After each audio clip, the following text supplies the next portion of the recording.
এত যত্ন, এত প্রেম, এত সম্মান, এত ভালোবাসা সবকিছু নিঃস্বার্থভাবে দিয়েছিলাম শুধু তোমার একটা হাসির জন্য। ভেবেছিলাম তুমি বুঝবে, তোমার একটুখানি খুশির পেছনে আমার সমস্ত জীবন ঢেলে দিতে রাজি ছিলাম। অথচ তুমি ইচ্ছে করে হারালে আমাকে। এমন কারো কাছে গেলে যাকে তুমি ঠিক করে চিনতেও পারো না। আমার ভালোবাসার কোনো অভাব ছিল না, অভাব ছিল শুধু তোমার বোঝার, তোমার থাকার। তুমি হারিয়ে গেছো ঠিকই, কিন্তু এমন একজনকে হারিয়ে ফেলেছো যে দুনিয়ার সবকিছু ছেড়ে তোমার পাশে থাকার প্রতিশ্রুতি নিয়ে এসেছিল। আজ তোমার জায়গাটা খালি, কিন্তু মনটা ভরা অভিমান আর অপূর্ণ ভালোবাসায়। বড্ড একটা বোকা মানুষ তুমি, কারণ তুমি হারিয়ে ফেলেছো এমন একটা হৃদয় যেটা তোমাকে শেষ পর্যন্ত ভালোবাসতো, আর অন্য কাউকে নয়, অনলি তোমায়।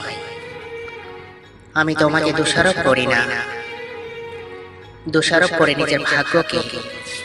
জানো তো, কপালের বেশি কোনো কিছু পাওয়া যায় না। তুমি বলো, সম্পর্ক বলো, সুখ বলো, কিংবা শান্তি বলো, সবকিছুতে বড্ড দুর্বল আমার কাছে। যা কিছু সুখ ভেবে বুকে আগলে রাখি, সেটাই সবচেয়ে মানসিক যন্ত্রণার কারণ হয়ে দাঁড়ায়। তোমাকে দোষ দিয়ে আর কি লাভ বলো, যেখানে আমার ভাগ্যটাই খারাপ।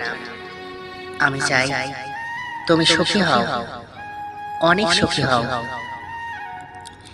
পৃথিবীতে সবচেয়ে সুখী মানুষের তালিকায় তোমার নামটি লেখা হোক। ভালোবাসার মানুষটিকে সুখী দেখার চাইতে আনন্দের আর কি হতে পারে বলো। তোমাকেও দোষারোপ করি না, ভাগ্যকেও দোষারোপ করি না। সুখ পাবো না জেনেও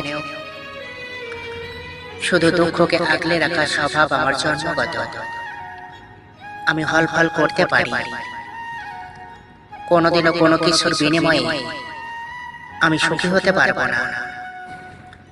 এমন হতাশা নিশ্চিত হয়ে কি করে বলি, জানতে চাইবে না? পৃথিবীতে যারা মানুষের ভালো চায়, যারা সবার মঙ্গল কামনা করে, যারা শান্তি প্রিয় কমল হৃদয়ে, যারা কারো ক্ষতি চায় না, যারা কেবল ভালোবাসা চায়, পৃথিবীর সব দুঃখ এবং যন্ত্রণাগুলো তাদের জন্য অবধারিত।